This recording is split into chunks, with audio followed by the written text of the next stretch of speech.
వచ్చేది సంక్రాంతి సీజన్ కాబట్టి తీర్తీర్ల ఆటల పోటీలు నడుస్తుంటాయి ఊర్ల పొంట. అక్కలకు ముగ్గుల పోటీలు, చిన్నలు పెద్దలకు పతంగులు ఎగిరిచ్చే పోటీలు, కొన్ని జాగల్లా ఎడ్ల పందాలు, బండలాగుడు పోటీలు పెడితే అటు ఆంధ్రాలో జోరుగా అవుతుంటే కోళ్ళ పందాలు. పండుగకు ఇంకా షానొద్దులే ఉన్నది కదా, గిప్పుడెందుకు అంటారా చూడుర్రి. అద్ది లెక్క తక్కువ దూరం పోలే వాళ్ళ మళ్ళా గుండ్రంగా వరుసుకుంది. ఈడుండి ఇసిరితే అంత దూరంలో పడ్డది పో. షాపలిగి నుంటేనా పెద్ద పెద్ద కొర్రమట్టలే వాడు కావచ్చు. ఇప్పుడు గీ కాకసుత చాలా దూరమే ఇసిరిండు. ఒకళ్ళెనుకొకళ్ళొచ్చుడు వల ఇసురుడు.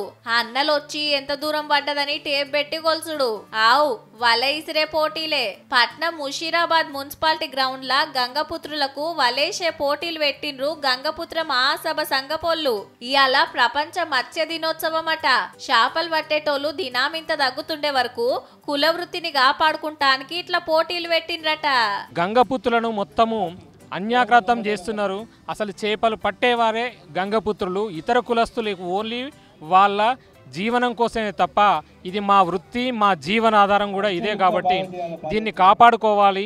అందరు పోటీ పడ్డాక ఎక్కువ దూరం వలని ఇస్టినోళ్లకు ఫస్ట్ ప్రైజ్ కింద 1000 రూపాయలు, సెకండ్ ప్రైజ్ కింద 500 ఇచ్చి సన్మానం చేసిండ్రు. కానీ ఏమన్ని సుడుతున్నారా, చెరువు ఒడ్డుకు నిలబడి చేపల షికారి చూసినట్టే ఉన్నది.